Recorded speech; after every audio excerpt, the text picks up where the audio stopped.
From the beginning, we lived in a very bad neighborhood. I mean, people were getting murdered there, like once or twice a year. And my mom actually was attacked on an occasion there. And so, I mean, we just lived in terror for our whole lives. And she was working 2 jobs at that time, and she was also going to school, so it was pretty rough for us. We were home alone a lot, and so we were just, yeah, it wasn't a good place to be in right then. And so my mom heard about the Habitat organization. She hadn't heard about it before. And so I remember we submitted our application in a brown envelope because we couldn't afford the white envelopes back then. And we submitted it on, I think, the very last day that they were looking at applications.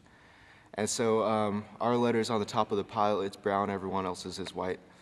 They're all done with the applications, but they say, let's just do one more. Let's pull one more from the stack. And so they pull ours out. And actually, the man looking at the application was actually one of my high school teachers. So he didn't recognize my name then, but they liked my mom's story. And so when they came and interviewed us, she thought he looked a little bit familiar, I think, and so she asked him about it. And yeah, it turns out that he was, yeah, one of my teachers. So, yeah, we were just incredibly blessed to all along the way. It was not just coincidences that got us to where we were. And we got our house really quickly. At the very beginning, it was only me working on the Habitat site because my sister was a year too young, and my mom was working all the time. So I was out there, I think I was at the minimum age, and I didn't know what I was doing. But everyone pitched in to help. They were incredible. And we built up our hours so quickly just because everyone donated so much time for our cause. And so we got our house very, very soon. It got us out of a bad neighborhood. And so once we got our own house and we got our own peace of mind, like our standard of living just went up incredibly. And yeah, so, and we had good neighbors. We had Hyacinth right beside us to kind of look after us while my mom was at work and at school.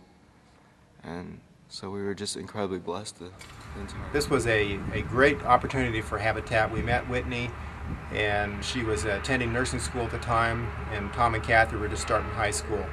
As they got involved with Habitat, they helped build other families' homes, and then, of course, helped build their house. And then throughout the process, even after this house was finished and they moved in, Tom and Kathy and Whitney continued to help build other families' homes.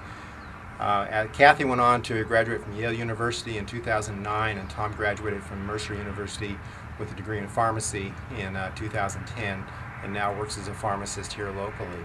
We'd like to believe that we had some small role in helping this family become successful.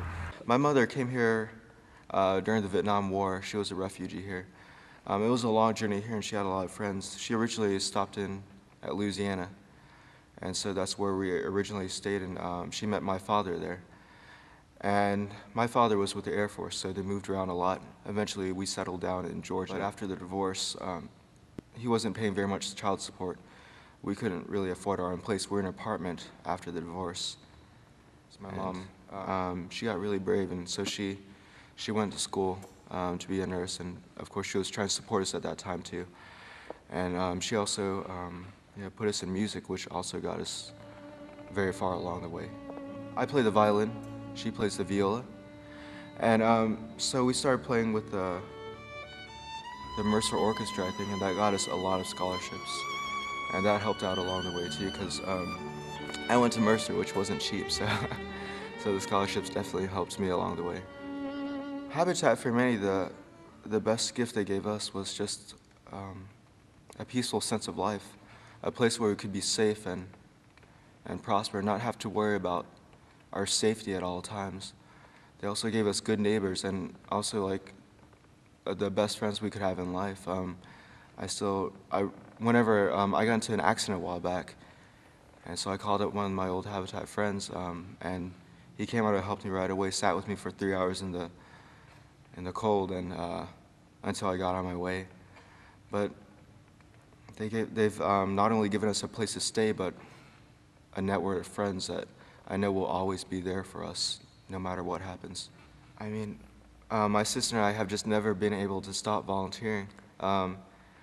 In school, we've always had a minimum number of hours that we've had to volunteer, and I've never ever, been anywhere near the minimum.